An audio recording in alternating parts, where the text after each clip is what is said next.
to be followed by Lewis Dalton.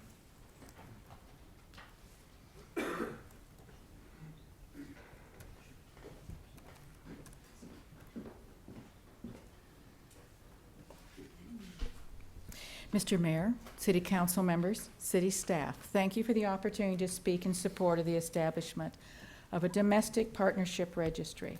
Why would this be needed? Why don't people just get married? Well, what if they can't legally get married? This is a situation of same-sex couples, even if they have traveled to Iowa or another state which has recognized marriage equality. Those unions will not be recognized in Kansas yet. Reminder, it was only 10 years ago that Massachusetts became the first state to legalize same-sex marriage. Today, 19 states and the District of Columbia legalize it, and the situation continues to be fluid and changing, with numerous courts throwing out state same-sex marriage bans, just as happened in Oregon and Pennsylvania this week. So folks, ready or not, marriage equality is coming, but until then, a domestic partnership registry could perhaps provide them with some support and protection. What about heterosexual couples? Why don't they just get married? Personal note, I am a great supporter of marriage, having been married to the same man for 42 years. And with a graduate degree in family and child development, plus having taught marriage and family at Washburn University, I know of the many positive benefits of marriage. But not all couples feel they can marry, at least not on the same schedule as their parents. Research from the National Marriage Project at the University of Virginia show young Americans are increasingly delaying marriage. The median age of first marriage is now 27 for women, 29 for men. Economics is a major driver of these trends. In the last 40 years, job opportunities for the high school educated have collapsed. Increasingly, entry-level jobs require a college degree. At the same time, both men and women feel the need for economic independence before marriage, so they'll have an economic safety net in the event of divorce. And what is the impact of school debt on age of marriage? Student loan debts have surpassed the $1 trillion mark. 2 years ago, a report by an economic forecasting firm suggested rising college debt is setting back college graduates in their personal lives, with more students choosing to delay getting married. Bloomberg Business Week commented on that report and noted that in the time student college loans have risen sharply, the average age of first marriage has risen by about a year. Personal story, our son, with horrible school loans and only part-time employment, had been living with a wonderful woman, her son. She also had horrible school loans. He proposed to her 2 days after obtaining full-time employment that paid well with benefits. 2 days. These reports in our personal story indicate financial stresses can cause people, especially younger people, to postpone marriage, yet these same people have often formed relationships and families that deserve support and protection. Oh, You have 1 minute. I believe a domestic partnership would do this. Thank you. Thank you, Vicki. And we would ask that you not respond. This is a proceeding where the council's hearing comment and for them to just to hear their views. Next is Lewis Dalton, to be followed by Jan Medley. Hi, thank you. Mr. Dalton. Thank you. My name is Lewis Dalton, and I rise to speak in opposition to the creation of a domestic partnership registry. I became aware of this after last week's council meeting, so I couldn't speak at the previous meetings. I oppose the creation of a domestic partnership registry by the City Council. This would be a stamp of approval by the City of Council on the conduct that is not in the best public health interest of the state or the individual family. It would encourage this appropriate conduct at the expense of all your constituents who will have to pay for the negative consequences. We're aware of the long-term agenda, and the domestic partnership registry creates a new responsibility for the city of Topeka in an area where the city has never acted before.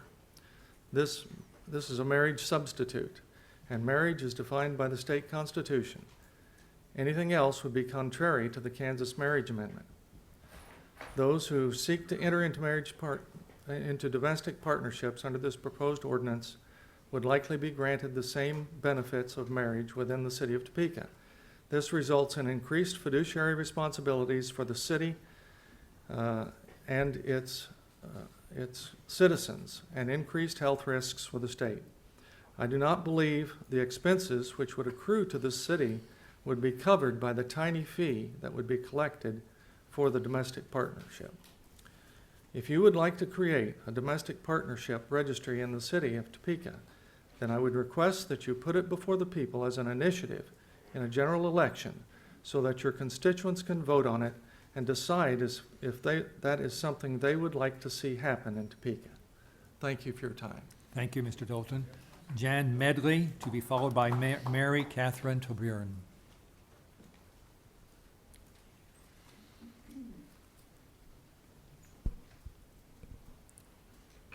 Hello, Mayor and City Council and attending people. Thank you for being here. I'm Jan Medley. I'm asking you to oppose the two ordinances that are on your agenda, granting special new considerations for homosexual behavior in Topeka. The effort to establish a domestic partnership registry within our city is concerning to me. Marriage is between one man and one woman. We do not need to create a marriage substitute in Topeka.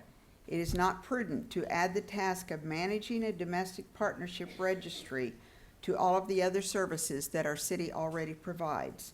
Our tax dollars should be spent on other work.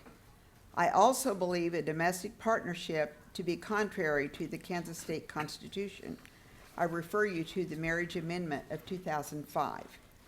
Please do not entertain these departures from traditional issues. Instead, I hope you will deal with things like economic development, city safety, job creation. Those would be your focus. Government at any level should not be creating rules making wrong behavior acceptable or protected. The homosexual lifestyle does not follow God's definition of marriage, which is between one man and one woman, which is also part of the Kansas Constitution, as I mentioned, which we are to honor. I'm a longtime Christian wife, mother, grandmother, concerned citizen. I believe that God does not genetically program some people to be homosexual. That teaching is a lie from Satan. God does teach in Romans 1:26-32 that he allows us to choose our behaviors, including homosexuality in its various forms. He teaches this is a wrong choice. He calls it sin, which means one is separated from God. This choice is usually a result of a deep emotional trauma in childhood for a person. Having a relationship with Jesus, which leads to salvation, gives us the opportunity to turn from any sin and be forgiven, then learn to make choices which are not destructive to oneself and others. The City Council needs to make the correct moral decisions on these two ordinances. Thus, I ask you to vote no on both proposals tonight. If you are not willing to do that, I ask that you put both ordinances on the ballot for a public vote at the upcoming primary in August of 2014. I appreciate you considering these concerns and opinions, and I would like to ask the people attending, who of you would support my view? No, I'm sorry, you're just to address the council, and other people have an opportunity to speak. Okay, You're I'm just- sorry, I had understood that I would be able to do Okay, that. you'll just address the council, if you Okay, would, please. okay, thank you for your time. Okay, thank you, Jan. Next is Mary Catherine Toburin, to be followed by Francis Wood. My husband and I are in agreement with speakers 2 and 3, and I've abbreviated my remarks because I've submitted them by email and there's a hard copy coming around. My husband and I feel that Topeka is a very different city from Lawrence, and given the divisiveness of this particular issue, we feel that it is a serious move that should be submitted to a vote of the other 125,000 people who call Topeka home and whose tax monies are involved in municipal transactions. We believe that all Topekans should be given an opportunity to express their views at the ballot box on a measure that would place our city in violation of our state constitution. And considering the seriousness of the issue, my husband and I feel good governance requires the voice of the people be not only heard at one city council meeting, but also counted in a duly administered election. Thank you. Thank you, Mary. Next is Francis Wood, to be followed by Pedro Irgonagray. Good evening, council members and Mayor Wolgast. I am Francis Wood, and I am speaking in opposition to the domestic registry. I'm not going to quote any scripture. I don't think you want to hear that particularly, and I don't think you want to hear anything about the lifestyle of homosexual behavior. However, I do want to say that I'm going to quote an old song title. This could be the start of something big. And this is exactly what Chad Manspeaker said earlier, and it was in the Topeka Capital Journal about Stephanie Mott said that it would be a small first step in the process of achieving other things. And Councilman Manspeaker said that if his proposal is approved, he would ask the council to take other steps. So you see, this could be the start of something big. And so I would say that we should, if you don't want to vote, if at least vote no on it tonight and put it to the people to vote if what their opinion should be the whole citizenship of Topeka. Thank you. Thank you, Francis. Pedro Irgonagray, to be followed by Jim Lord.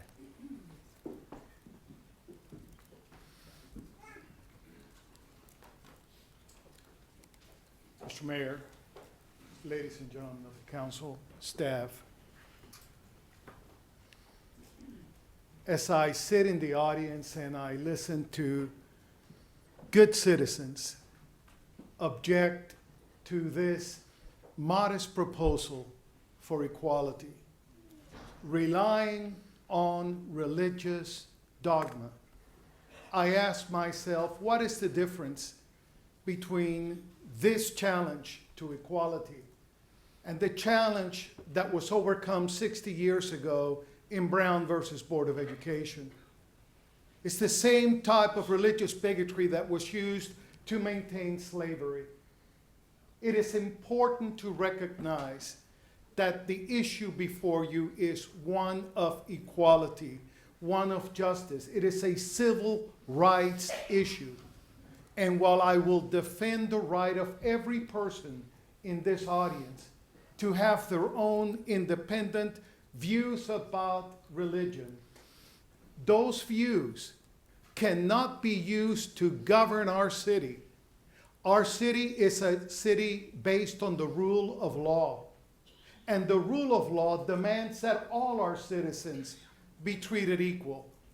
To deny equal protection under the law because of sexual orientation maintains a very discriminatory practice, a practice which the federal court in Pennsylvania and in many other states, now 19, have ruled to be unconstitutional. There's no need to continue to hurt our gay, lesbian, and transgender population. There's no need. Bigotry wrapped in prayer matters not how pious it may sound, is still bigotry. And that's what these good people, our families, our brothers, sisters, mothers, friends, feel when they are denied equality under the law. They pay taxes, they support families, they work. The registry does not grant any additional rights. The register is not a substitute for marriage. The register simply provides a modicum of dignity to individuals that are being denied the dignity that under the law they deserve. I urge you, be courageous. Do what is right for your fellow citizens. They deserve your vote of approval on this issue.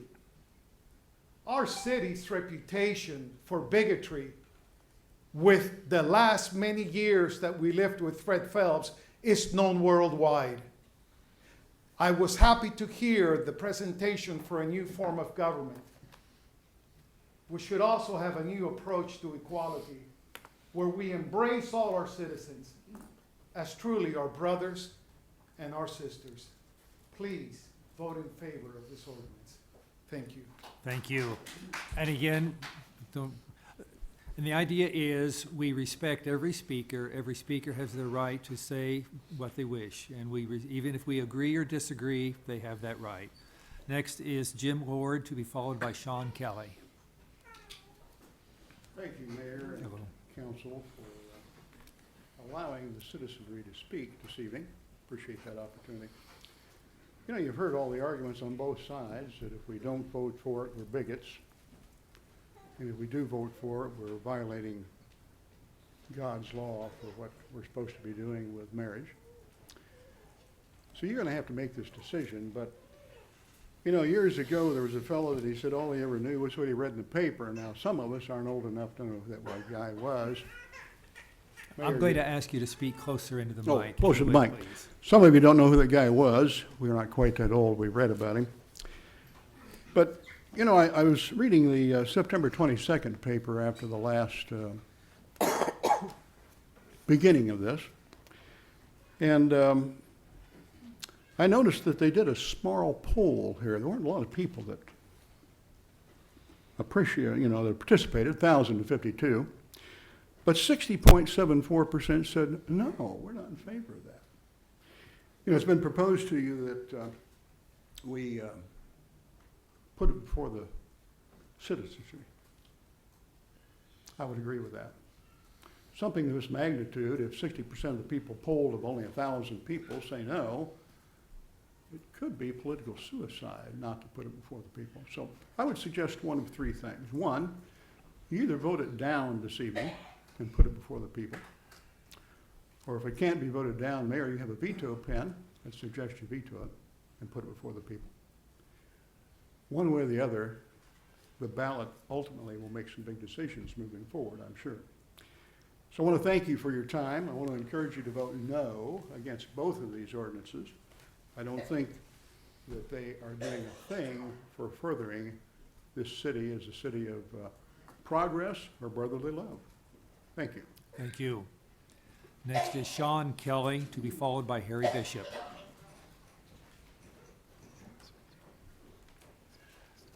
Thank you, Mr. Mayor and City Council, for listening to me tonight. There are over 200 cities in the U.S. that currently have domestic partnerships, not including those states that have inclusive domestic partnerships.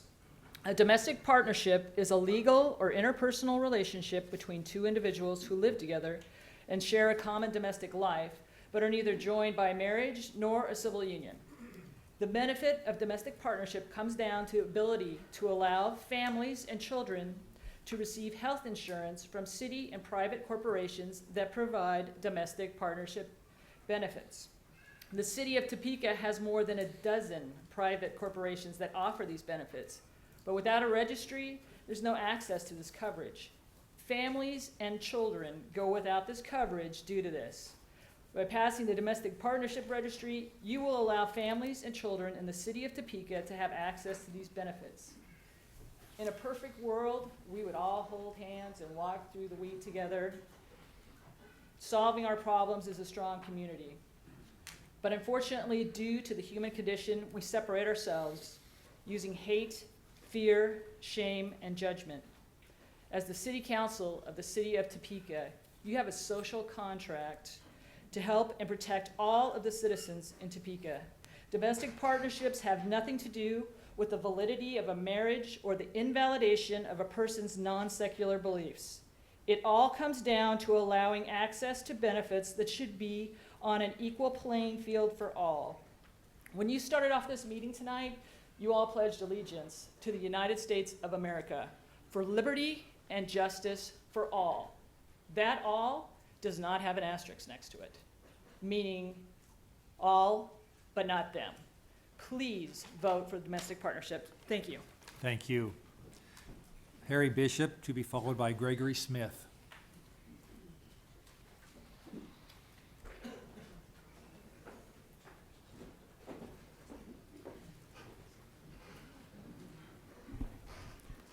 Honorable Mayor and members of the council, I am Harry Bishop, a resident of the Shadywood West neighborhood. I'm thankful that as a U.S. citizen, my God-given unalienable rights, which include speech and worship, can be practiced. I stand here today as a sinner. That confession is to allow you to understand how I relieve myself of my sins. Relief comes when I humbly go to God with a repentant heart and ask for forgiveness. A 2013, that's just last year, Harris poll states that 74% of adult Americans believe in God. That same God has written a love letter, or some would say an instruction manual, telling us how to live our short time on this earth in a way that will lead to eternal heavenly bliss with Him. Yes, I'm speaking about the Bible. God's letter tells us that marriage is to be a union between one man and one woman. You heard me confess to sin. My sins have brought consequences to me. God forgives sin when prayer comes from a repentant sinner, but God does not remove the consequences. God's word leads myself and other sinners, forgiven sinners, or Christians, to believe that homosexuality is a sin. He has demonstrated that He will not tolerate this sin. In the past, God has destroyed an entire city where this sin was prevalent. God has the ability to forgive this sin, but He does not remove the consequences. As a council, you are being asked to remove the consequences for this immoral activity. Please don't go against God and the majority of Americans. Vote no on this issue. Oh, just a couple of more items. You remember those consequences of my sins I spoke about? Well, I certainly never considered asking any level of government to remove them. I know that some of you have a heart for and may even love some of the community that this issue affects. Know this, you don't love them anywhere near as much as God does. God sent His one and only Son to die for all mankind's sin. I doubt that any of you would do that. The homosexual community needs to go to God for help. They are reluctant because most of them realize that God will insist that they change their behavior. So instead, they come to you for help because they do not want to change. So you see, when it comes to matters of eternity, the help they seek from you will only be a stumbling block. Please do not be that stumbling block. Vote no on this issue. Thank you. Thank you. Gregory Smith, to be followed by Robert Nolan.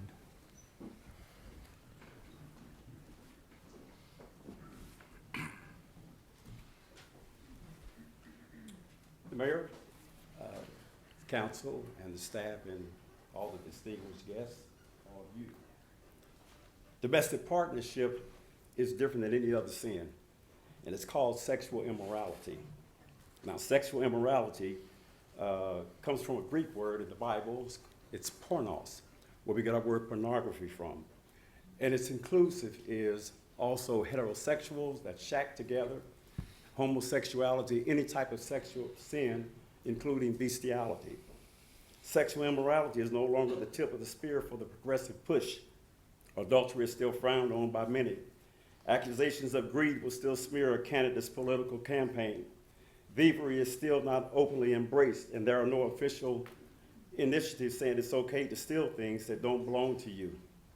There's no such thing as a drunk agenda yet. Most aren't proud to choose a beverage over stability, and there aren't many petitions that the government should abolish the driving restrictions of drunk individuals. Reviling others still isn't seen as the best way to win friends or influence people. Swindling, especially on a corporate level, usually gets someone thrown into jail. In fact, the infrastructure of the American economy depends upon, in some measure, or shared to disdain for conniving scammers. Perhaps accepting fornication, these sins are still seen in a pretty negative light, but not domestic partner practice or homosexual practice, not by those who are now speaking the loudest and holding positions in prominence. According to the emerging consensus, domestic partnership is different, and our society celebrates it. We can't both be caring and not say anything. Too much is at stake. This means that an oversimplification to say that Christians or conservative evangelicals are simply against domestic partnership.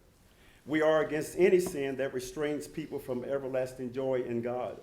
And domestic partnership practice just gets all the press because at this cultural moment, it's the main sin that is so freshly endorsed in our context by the powers that be. Let's hope that if there's any new cultural agenda promoting thievery, one that says it's now our right to take whatever we want from others, and by whatever means, the Christians will speak out against it. The issue is sin. That's what we are against. And that's what should be our voice, and that's why it's so unique when we speak into this debate. Some would like to see this whole issue of domestic partnership divided into two camps, those who celebrate it and those who hate it. But those groups exist in our society. There are growing numbers of under great societal pressure who praise domestic partnership. We might call them the left. And there are people who hate domestic partnership with most bigoted rationale and apart from any Christian concern. We might call them the right. The current debate is plagued by binary lens. Those on the left try to lump everyone who disagrees with them into the right side, so you don't support hate. Meanwhile, those on the right who compromise spinelessness in anyone who doesn't get red-faced militant if you hate or support it. In conclusion, domestic partnership is wrong. Heterosexual shacking is wrong. Bestiality is wrong. Drunkenness is wrong. It's all called sin. And God will judge each and every one of us individually. It's a shame that we would stand and go for things that God hates for our own pleasure, which is temporary, and to spend eternity separated from the God who made you. Thank you. That's fine. Thank you for your comments. Robert Nolan, to be followed by Cecil Washington.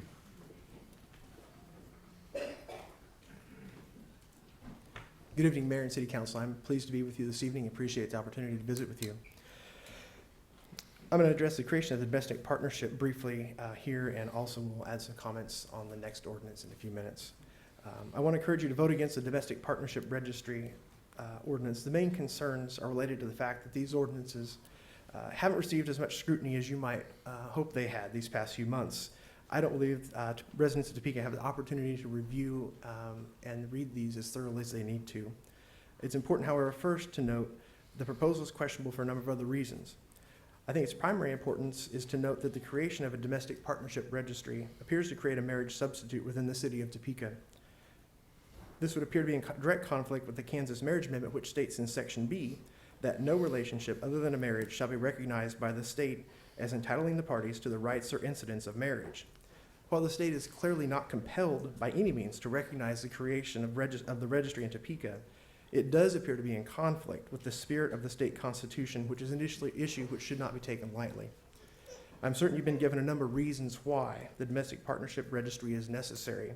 For example, many believe that the domestic partnership registry is necessary for patient hospital visitation rights. However, that's a false assumption. In recent years, the federal government, through the Health and Human Services, has mandated that any hospital that accepts Medicare or Medicaid patients or funding, which is all of them, must allow individuals in homosexual relationships access to patients. All hospitals take Medicare and Medicaid patients, so this issue is essentially settled by the federal government some time ago. It's not a valid reason for the adoption of this ordinance tonight. You may also have been told that employers would offer benefits if the domestic partnership registry was to be adopted. Again, this is an unsupportive argument, as employers are free to offer benefits in whatever form they may wish already. I want to make a few observations regarding the process by which these ordinances have come to you tonight. The Topeka Human Relations Commission was tasked with deliberating over these proposals and examining them, which they have done. I want you to know, however, that as of this morning, not a single agenda or minute report from the HRC was posted on the city website. In fact, it's been since November that any official document has been posted from the HRC. No one in Topeka who could not attend a meeting has had the ability to review the process of deliberation or decision by the HRC this entire year when this ordinance was under consideration. Topeka residents need an understanding of what is in these proposals and how they came to be. Right now, there is essentially no public record of that happening. My second point regarding the HRC is that you need to examine whether these proposals received an unbiased examination. You see, the Topeka HRC includes in its membership the chairman of the largest LGBT advocacy group in the state. I understand it's been reported that she has abstained from key votes on some of these proposals. However, the residents of Topeka should question whether proposals designed to give special benefits or new rights to homosexual individuals can be heard fairly by a committee that includes people with a stated and determined interest in their approval.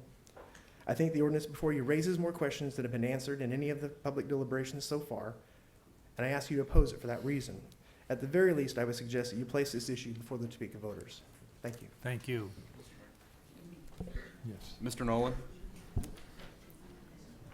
Did you wish to, Yes, make I a have a comment to question. this? Are you here representing somebody? I'm with the Kansas Family Policy Council, a statewide organization supporting traditional marriage, family values, and religious liberties. Based out of? Wichita. Okay. And then you said in the very beginning of your statement that the facts were unclear as what had happened in these meetings, and your evidence to that point is that the minutes don't exist from the meetings? Apparently, there are no agendas or minutes posted on the city's webpage, so anyone who wasn't able to attend one of the meetings you had has no idea what was discussed or how things were arrived at. Okay, because it's been brought up in a public meeting five separate times. The first time I brought it up, then the 3 committee meetings that were all, there was newspaper reporters at each of those meetings. There was television cameras. Sure, I understand. There's no official record, though. Well, the reality, though, is that anybody who wanted information between the first time I talked about it in February to today could have called the city, could have asked anyone, and chose to all. I called the city 10 Okay. days ago and asked about the minutes and the agendas and haven't heard a thing back. Okay. You've heard no response back? No, just that they were working on it. Do you know who you spoke with? It was somebody in the city manager's office. The name is in my office. I don't know who it was. All right, thank you. Okay, thank you. Cecil Washington, to be followed by Gary Smith.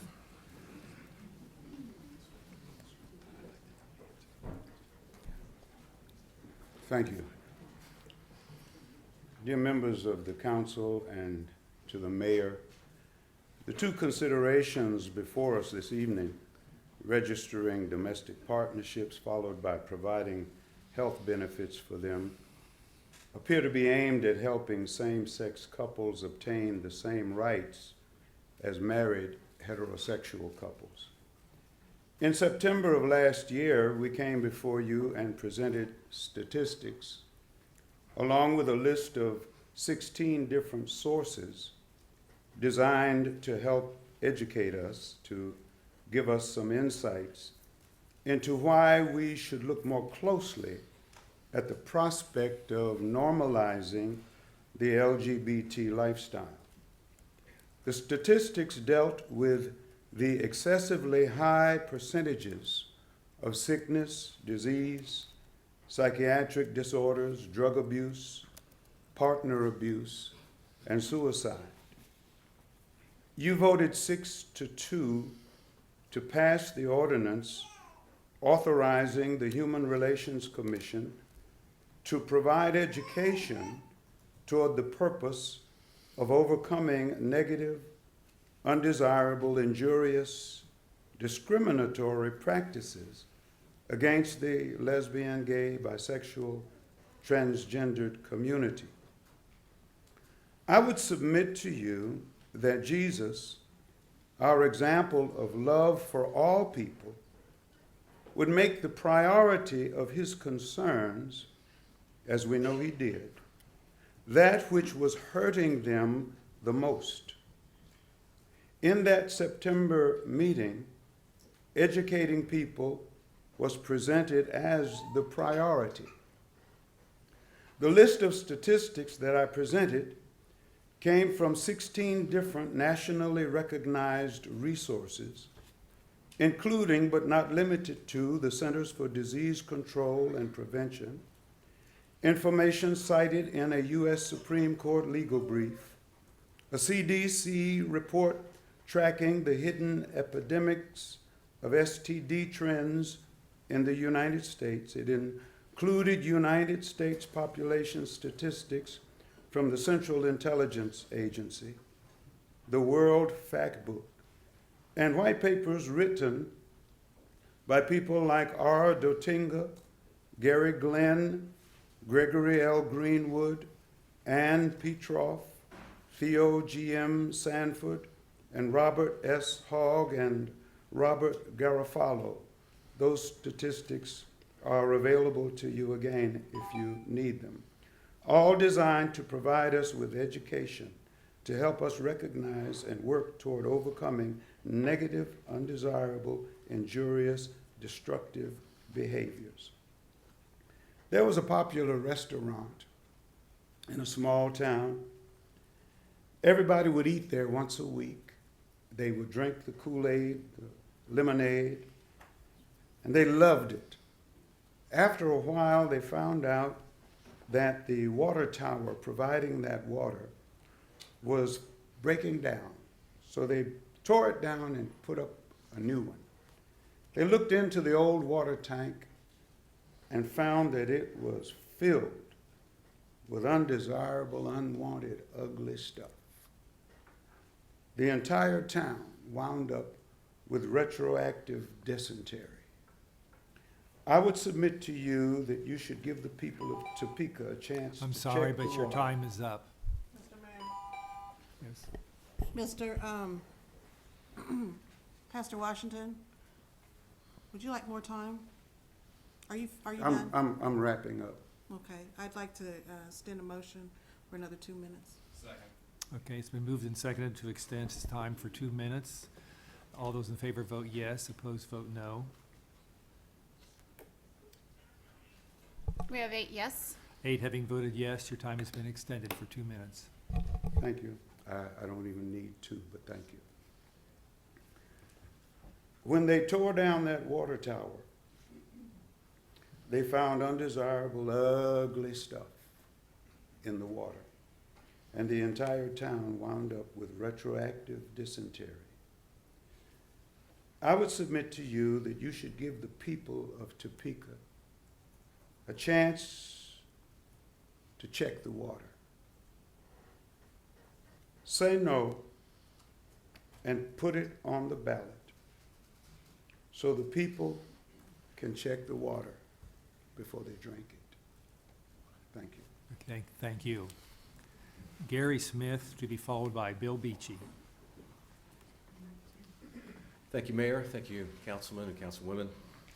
First of all, I just want to say I am a pastor, and for any hatred that may have come towards the LGBT community, I am very sad about that and brokenhearted over it. Secondly, I want to say that God loves people, period. But I want to share with you my personal experience of being a pastor. I grew up in Kansas, but I was pastor for 12 and a half years in Canada. And so I have experienced where the city council is desiring to take this city, and my own personal experience was very real. There was a morning that I was going to be preaching on the scriptures, and I told my family this before I left to go to church that day. This is what could happen to me. I could get in trouble for preaching this message from the Bible today as a pastor. This is the route where we are going. It was very real and very true. Now, I wasn't very well known. Our church wasn't very large, and so no one knew about me, and so I did not get in trouble. But are people getting in trouble for standing upon their biblical values? Well, you bet. 2001 Toronto, Ontario printer Scott Brocky was fined $5,000 for refusing to print homosexual-themed stationery for the Canadian Gay and Lesbian Archives. 2005, a British Columbia Knights of Columbus Council was ordered to pay $2,000 to 2 lesbians plus their legal costs for refusing to allow its facility to be used for their wedding. In January 2006, Catholic City Councilman John DeSico of Kamloops, British Columbia was fined $1,000, a councilman like many of you, and required to apologize for saying that homosexuality is not normal or natural. In his remarks, which were made in a city council meeting, DeSico was expressing the official doctrine of his church. The fine goes to 2 homosexual activists who brought the complaint. DeSico was also forced to issue a public statement that his comments were inappropriate and hateful to some. DeSico told LifeSite News, "I'm not against lesbian and gay people, but I don't agree that I should have to endorse it." You must know, City Council, that you're going down this road will begin placing churches, pastors, Bible-believing business owners in similar circumstances here in Topeka. Is that what you want? Is that what you want? If a Christian Bible-believing business owner desires to have the values of their company in their businesses, will you force them to hire anyone even when they do not believe in the morality of an LGBT person? Will you have the city sue them? Do you actually believe this is what Topekans want? In opening this door for the LGBT community, you are closing the door for Bible-believing Christians. You are now deciding over who will have the most rights. Because you're working to pass laws that are against biblical believers' scriptural values, you are making a decision that the Bible and against God and placing people who believe in this in a very difficult place. Is that what you have in mind? I'm very curious. Well, what's my prayer for you? I'm praying that God will speak to you and that you will desire what he wants ahead of a special interest group. Let me set the record straight. I am not a hater of gays. I'm not. Let me say to you, but I will stand upon the word of God, however popular or unpopular it may be, and I invite you to do the same or realize you're standing in opposition to God, and that is not a good place to be. I want to thank you for this time to share, and I know you have a difficult job. I lead a church of nearly 600 people. We have tough jobs, tough callings. I understand it, but these callings come with a responsibility. I implore you to act upon what is right, and I invite you to say no to the Domestic Partnership Registry proposal. Thank you. Thank you. Bill Beachy, to be followed by Joe Foreman.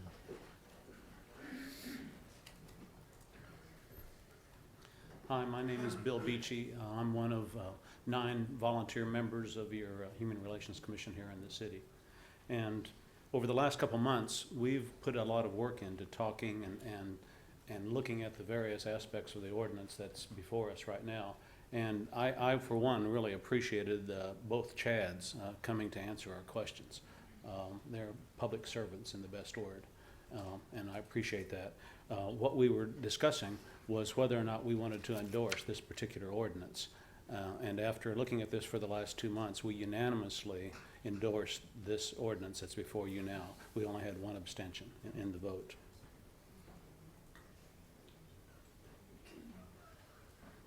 And so we offer it to you for your consideration. And we hope that it's a successful vote, because this is something that'll be good for Topeka. Thank you. Thank you. Joe Foreman, to be followed by Amelia Markham.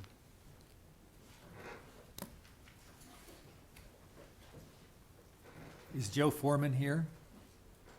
And then we will proceed with Amelia Markham, to be followed by Jim Hermesh.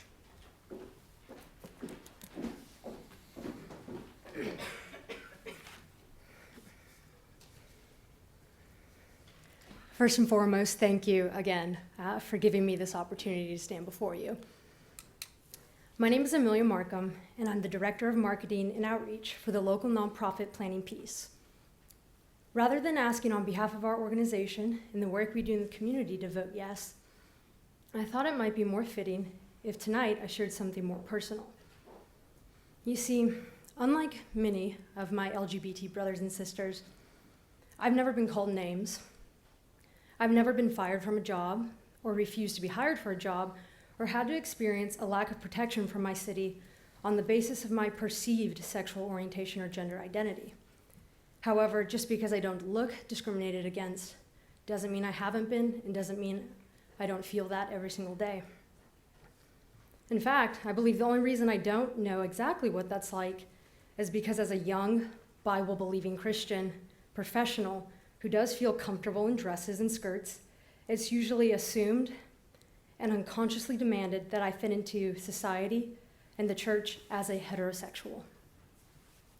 It's assumed and demanded with such fervor by both attitudes and legislation that for 7.5 years, I pursued all the mentoring, reparative therapy, support groups, and ministry resources available in the hopes that I could change into the straight woman my well-intentioned community wanted me to be.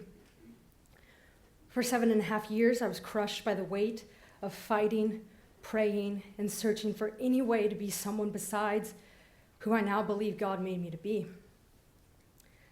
I was crushed because almost every adult, every role model, and every community leader I looked up to failed to believe or even entertain the notion that diversity, inclusivity, and equality for all people would actually benefit the world we lived in. I share this with you today because adding a domestic partnership registry and a line about gender identity to a list of protected classes should not damage, weaken, or limit the views and unique perspectives any of your constituents may have on what it means to be lesbian, gay, or transgender. Voting yes does not mean you're choosing man's way over God's way. Voting yes does not mean much outside the fact that though Topekans may have different views on LGBT issues in Christianity, what we all can agree on is that promoting and perpetuating discrimination, practicing homophobia, and sending the message that being different is inherently less than, and in so implying that one must change, is what is morally questionable and unconstitutional. Thank you. Thank you. Jim Hermish, to be followed by Kirk Nystrom.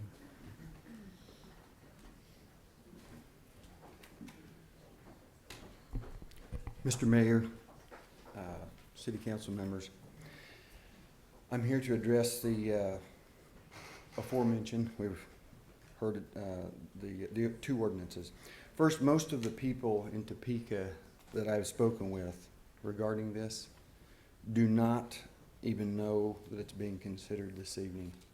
I know that some of you have mentioned that it's been reported by the Topeka Capital Journal and other things, but people are busy this time of the year, and a lot of the people don't even look at the Topeka Capital Journal website. They get their news from other sources, so please take that into consideration. And none of the people that I've spoken with are in favor of either of these proposed ordinances. So my question to you is, why is that? I believe that anything that weakens or undermines the family is not good for our culture and more directly for the children of our city here in Topeka. Secular studies have shown that when children do best when they're raised by a mother and a father. Years ago, everyone would know what we meant by that, but what I mean is by a female mommy and a male daddy, okay? The Topeka Capital Journal article and the poll that was done that's been referenced earlier stated that over 60% of your fellow Topekans and your constituents are not in favor of these two proposed items. With that, let me ask you, is this government still a representative form of government or something else? Is that something else, something that wants to push forward with an agenda and a vote on something that Topekans are not clear on? And again, some of them don't even know that it's being considered. G.K. Chesterton, a very wise statesman, once said, "Before you remove a fence, a boundary, you do well to stop and pause long enough to ask yourself why. Why was it put there in the first place?" So, we know that this is supposed to be a representative form of government, and a poll has shown that a majority of Topekans are against these two ordinances. So I'm simply asking that all of you allow your constituents to vote on this. And if it passes by a majority, then it will be so. Please, tonight, vote no on both of these proposed ordinances. Thank you. Thank you. Kirk Nystrom, to be followed by Stephanie Mott.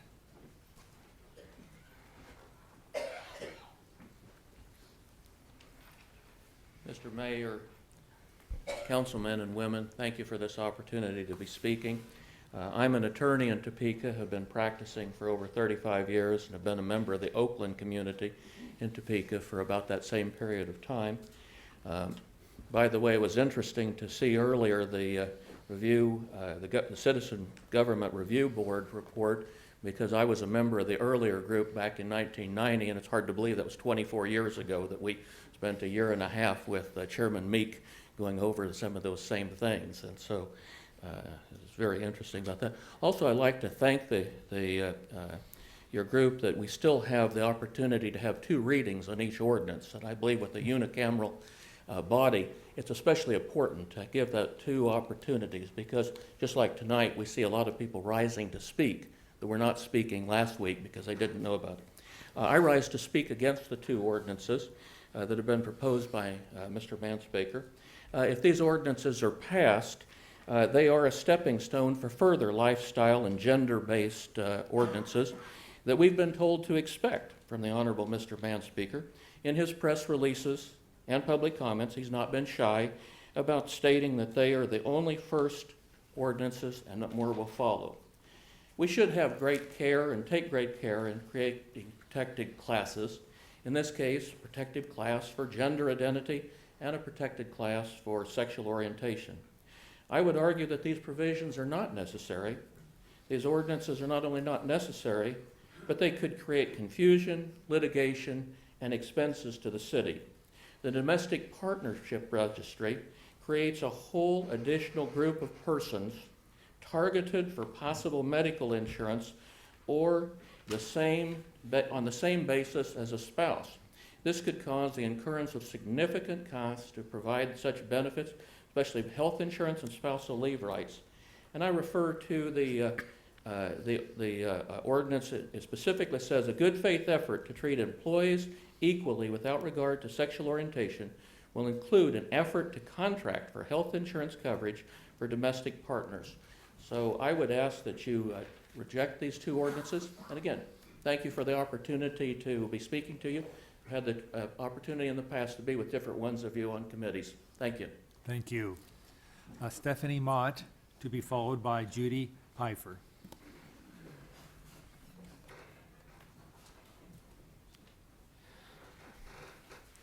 Mayor and council members, thank you for the opportunity to speak tonight.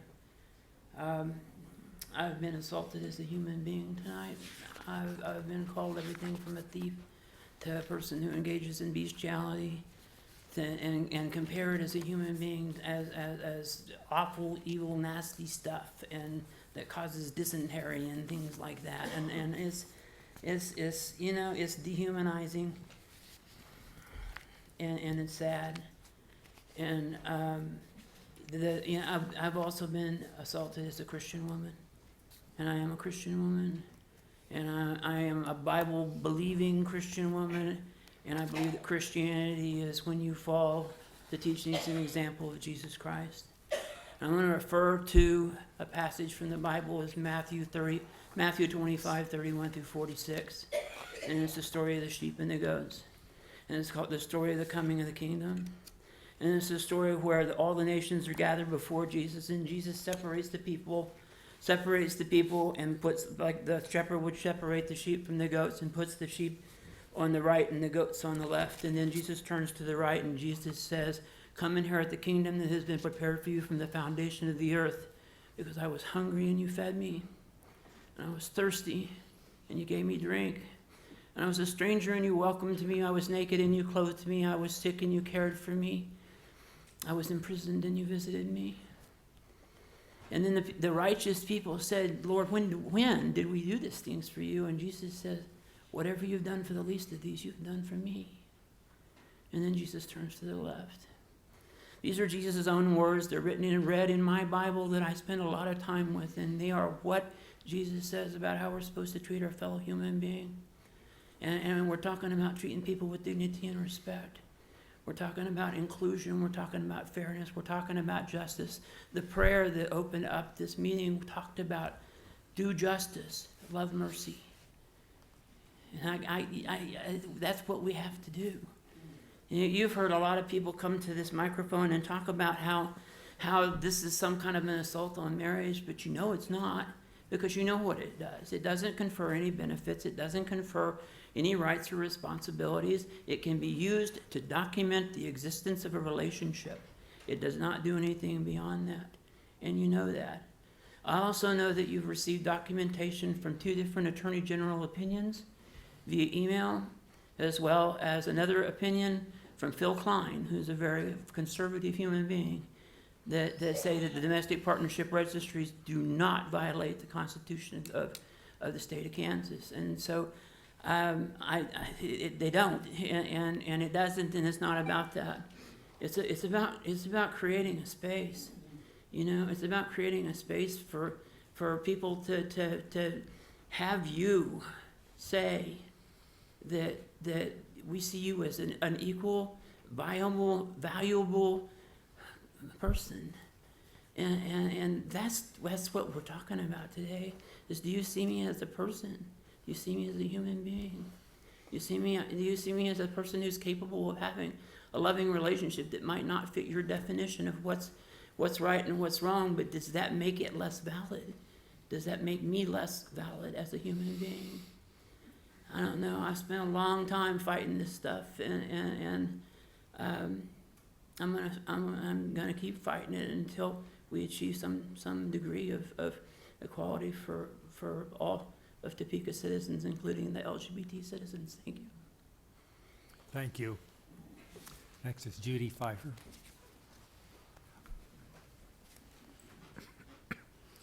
Hi, and thank you for allowing me to speak. Most of you, or some of you, know me. I live around the corner. I think I'd like to explain what it's like to be discriminated against as a woman who couldn't make the same amount of money that someone else could, or wasn't smart enough to do the same job that someone else did. I lived through that. I lived through the civil rights era. I lived through the, gosh, we can't integrate the military.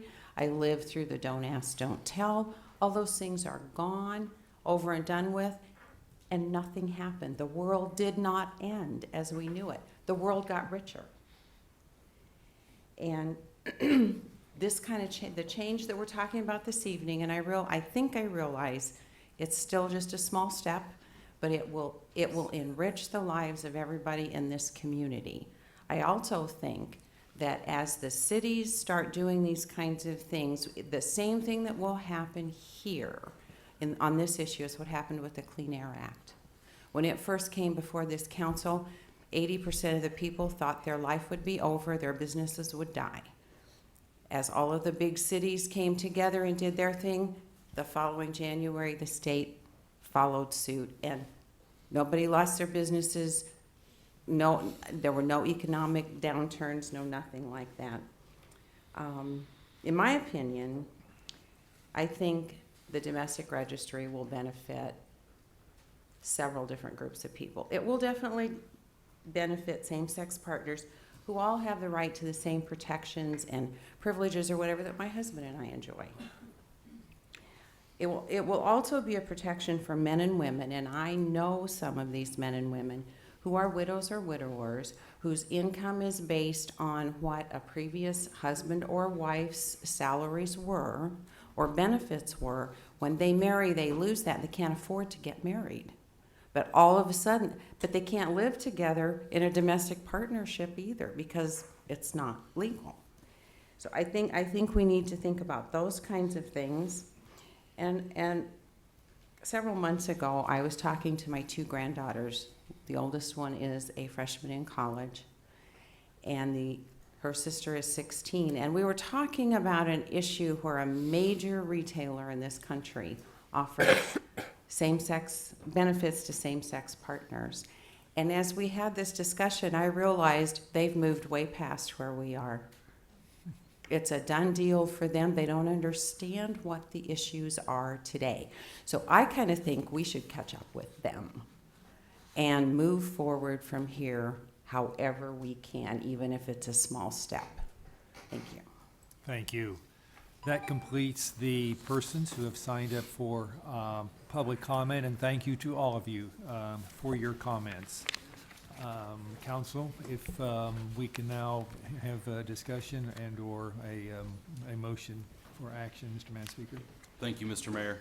I would just first like to thank everyone for expressing their points of view. I think it's important in our democracy that we have this dialogue. And obviously our democracy is strong. It's tested again and again, day in and day out.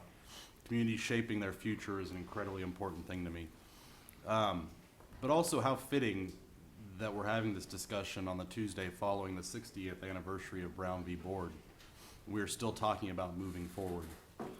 This weekend, some of us in this room listened to the First Lady of the United States, Michelle Obama, who closed her speech by saying, "Every day you have that same power to choose our better history. By opening your hearts and minds, by speaking up for what you know is right, by sharing the lessons of Brown v. Board of Education, the lessons you learned right here in Topeka, wherever you go for the rest of your lives." So with that, I would motion to pass the Domestic Partnership Registry. Okay. It has been moved to approve the ordinance. Ms. Delisla, you're seconding. It has been moved and seconded. Is there discussion? Ms. Delisla? Thank you. Turning on the mic. Hope I'm being heard out there. First of all, I want to thank everybody that's here today. I see so many familiar faces that I care about and that I love, that are standing among you. And in that process, I also see a lot of my brethren who I considered my partners in the faith in Christ. And that being said, I stand today here as a policymaker. And as a policymaker, one of the comments that was said tonight was, what are your constituents saying? Go ahead and support what your constituency is saying. And I can firmly look at all of you and say that most of the emails that I received were emails that were not from within my district. Actually, if I recall one of my emails, the email said, please help bring Topeka, from my district people, said, please help bring Topeka to the 21st century. And that's just one comment. And I understand that everybody has their rights. However, I feel very strongly inclined to make a few clarifications, because my fear as a personal individual standing here is that sometimes we miss the mark because we just feel or believe what we are told. And somebody made the comment that we are told something and we just go with what we know. I would urge my brethren to remember that when you look at the Bible, I hope that you look at it with the full context. The word homosexuality did not exist in the Bible. It was not until the New King James translation that that word was added to the Bible.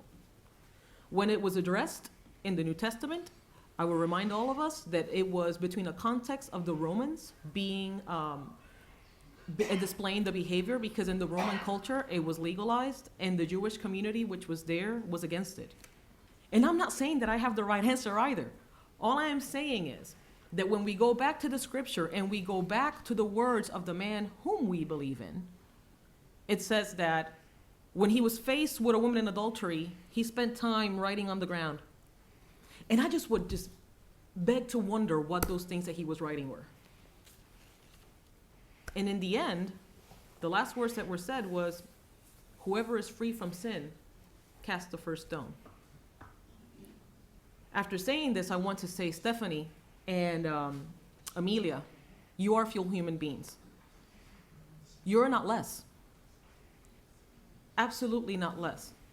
All of you that have spoken here, have stood here and are standing here tonight, who are LGBTQ, you are not less at all. You are one full human being. And if we're gonna quote constitutionality, let us remember that when our Constitution was written, I think if I'm not correct, and Chad is our constitutional guru, an African-American person was considered 2/3 of a person.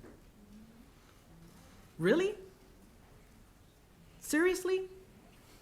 So, to some of the comments being said, I will say that with regards to our comments, with regards to focus on making sure that our families are strong and are nurtured and that we don't mess with the tapestry of family, I would dare to say that we should look at ourselves individually, because heterosexuals are the ones that are really committing the problems that we're having with the family. Our families of heterosexuals, families period, what we consider traditional families, are being affected every single day because 50% of the marriages that are occurring end up in divorce. Why is that? Second of all, economic development. 5 days ago, it was said in Catalyst.org that 60% of Fortune 500 companies offer domestic partnerships. Why is that? Because what ends up happening is that when you look at the studies and you look at statistics, it ends up being that when you offer these domestic partnerships and when you offer a little bit more lenient regulations, you end up having a higher caliber of professionals come into our community. Mr. Manspeaker cited the First Lady with regarding to our civil rights. Somebody said, who would die for you? Our soldiers die for us every single day. And may we never forget that. And they die for all of our rights, kind of like we talked about with the Pledge of Allegiance. Somebody said that if we have our sins, how are we going to enter the kingdom of Christ? According to Ephesians 2:8, for grace we have been saved. The other thing is, Mr. Manspeaker continually is approached as he is the target of this. I may say that Mr. Manspeaker is only responding to a group of people from the HRC and a group of the community that has asked them to do this. He's only sponsoring the bill. We cannot be attacking one person. Let's look at the whole populace of people that are bringing this forth.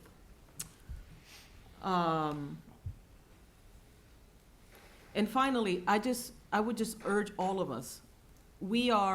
This is a very difficult subject. And I think that, like Mr. Manspeaker said, when the First Lady was talking about the changes that we have come through across in the last 60 years as a community, she said that these changes were made by small, everyday people. And that is what we are today. We're just everyday people. Change has to start somewhere. I am not asking, there is a separation between church and state. There should be no person going into a church, to the pastors that were speaking here, and saying, you said this because it's coming from the Bible, therefore you're going to be in trouble. This is not what this ordinance is proposing. I will be the first to stand against something like that being said, because if I want to go learn about Christ, I will go to my church. And nobody has the right, according to our Constitution, to go into a church and say what you're preaching from the Bible is incorrect. No one. No one.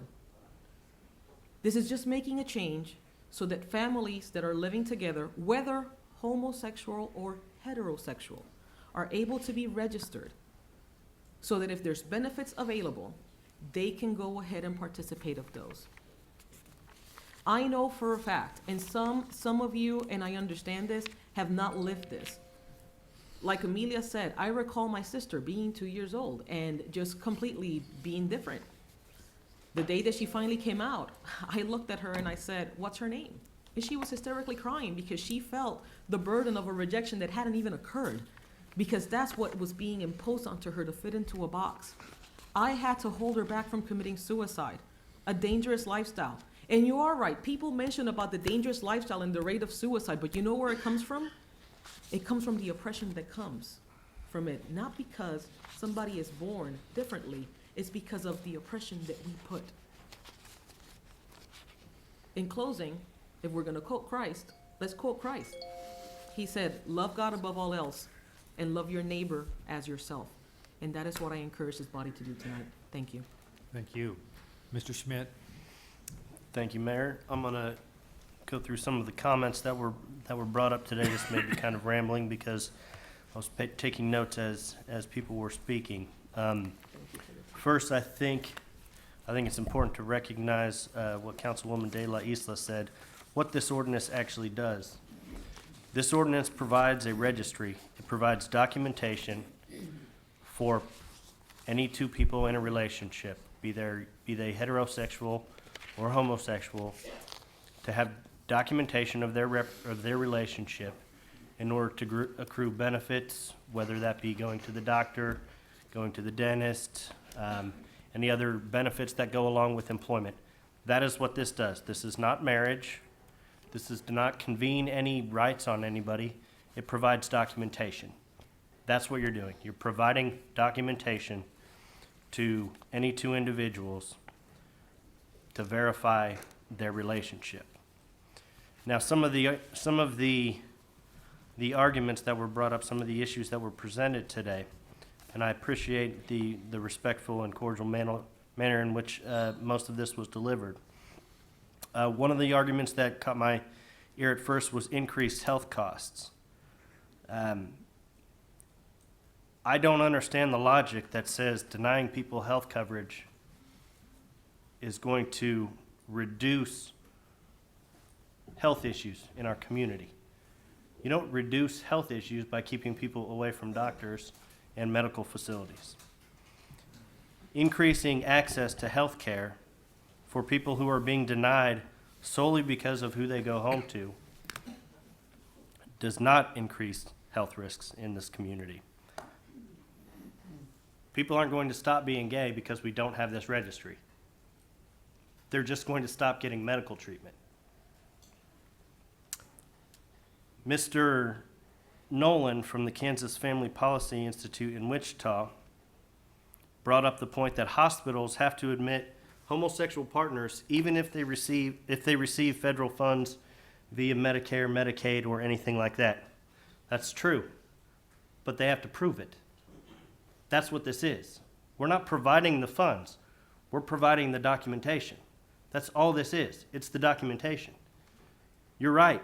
A hospital does have to allow you to see your partner if you can prove it.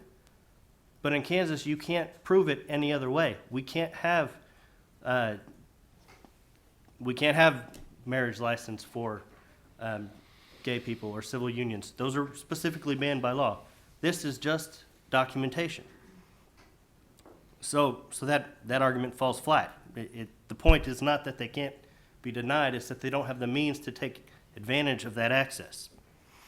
Further, when we talk about economic development, I think Michelle's numbers are actually low. I think it's 88% of the Fortune 500 offers same-sex benefits. That may be the Fortune 100. I know it goes higher the higher you get in the Fortune 500. I have received a lot of contact from a lot of constituents all through this week and in previous weeks. Among the largest groups of people that I've received contact from are people in the business community, large employers in this city, people who work, who innovate, who bring jobs to this community. And they universally support this. They come and they say it is very difficult to bring people into this community, to recruit people into this community when you have what we often have outside on the front steps here as the face of this community. You don't have to agree with how they live their lives or what they're doing. You just have to accept that they have the right to make their own choices. Economic development, it would be helped by this issue. Now further, and this is the part that caused me some frustration. I don't know, most of you probably don't know this. I was born and raised in a Catholic family. I went to Catholic education from kindergarten through my senior year in high school. I'm familiar with the Bible. I'm familiar with religion. I'm familiar with religious history. There's a tenet that runs through all major Christian religions that includes 7 deadly sins. Those sins are wrath, greed, sloth, hubris, lust, envy, and gluttony. Hubris is generally considered to be the original and the most egregious of those. Hubris, arrogance, pride. I also received a lot of contact from pastors and Christians in this community who supported this measure. It is arrogant to claim that because of your interpretation of the Bible, that is the Word of God. We are not prophets. We did not write the Bible. Those are our interpretations. It is arrogant, it is the utmost arrogant to claim a divine right to that message. Moving on from that, Pastor Smith came up and told us about Christians being persecuted, being fined, being sued, and how he doesn't hate gays, but he is extremely worried about the repercussions on the Christian community. And we've all heard the story of the baker in New Mexico and the flower shop in Oregon on all of these. I'm gonna read some names. Stephen Charles, 17. Sakia Gunn, 15. Richie Phillips. Duana Johnson. Stephen Charles was beaten to death. Sakia Gunn was murdered in 2003. Richie Phillips was also murdered in 2003. Duana Johnson was a transsexual woman beat by police in Tennessee and found dead in the street. Harvey Milk and Mayor George Moscone were assassinated in 1978. Matthew Shepard was beaten, tortured, tied to a fence, and left to die. He did so 7 days later.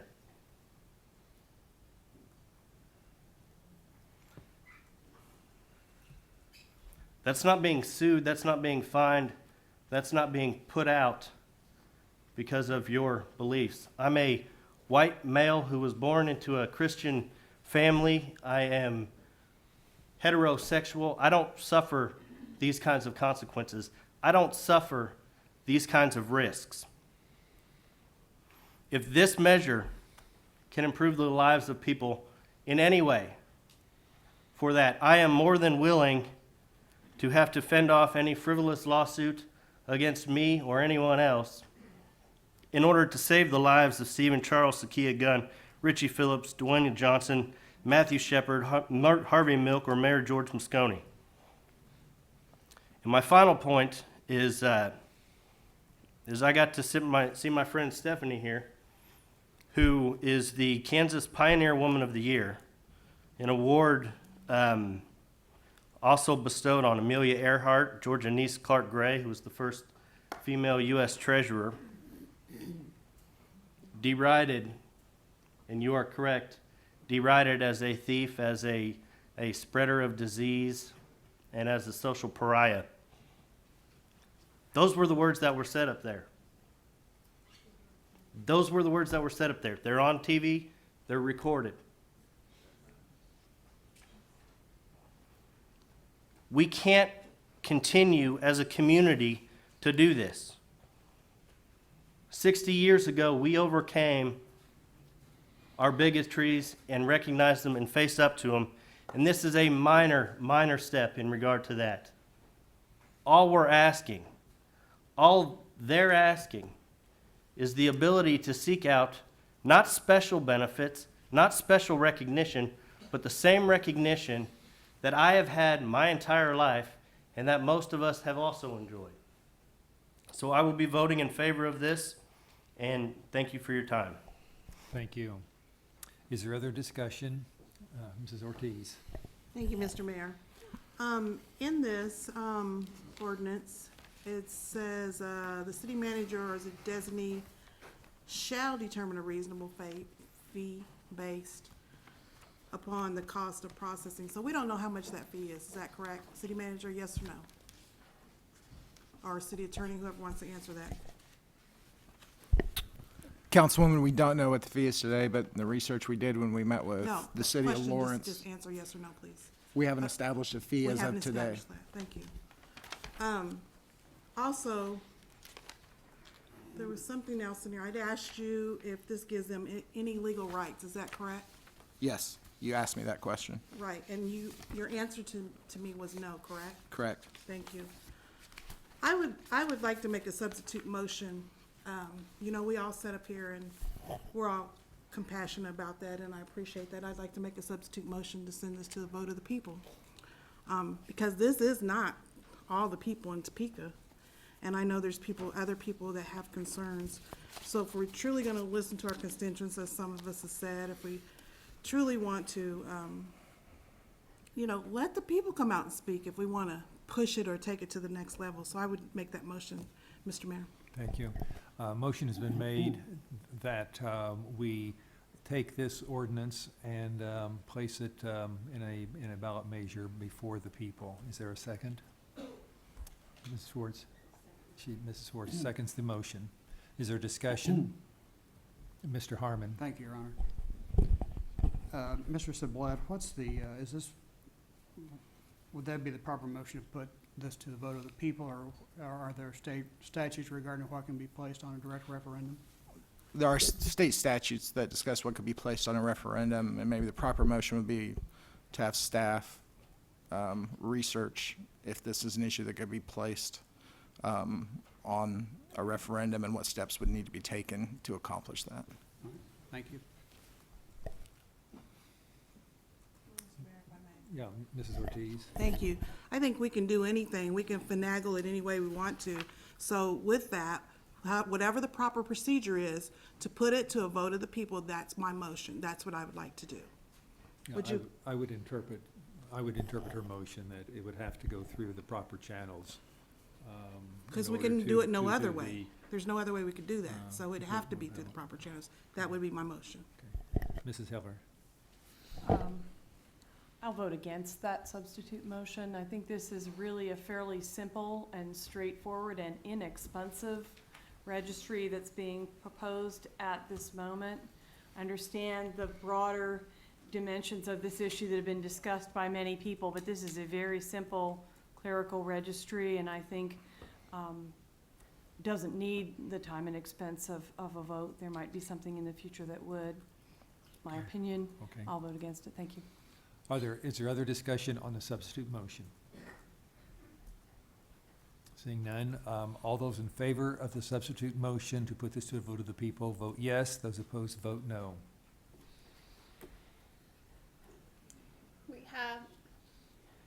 We have 6 no, Ortiz and Schwartz voting yes. 6 having voted no, the substitute motion is defeated. Is there other discussion on the ordinance? Let's see. Seeing none, then we assume that it is, we are ready to vote. All those in favor of the ordinance, the Domestic Partnership Registry, vote yes. Those opposed, vote no. We have 4 yes and 3 no. Yeah, you have 5 yes. Well, excuse me, Wait a 5 minute. yes. Like five. Ortiz, Schwartz, and Harmon voting no. Okay. 5 having voted yes, the ordinance is approved. I would suggest that we take about a 5-minute break before we go into that, which is a short break. So please don't go far, but at least for people to get up and stretch and move around a bit before we continue.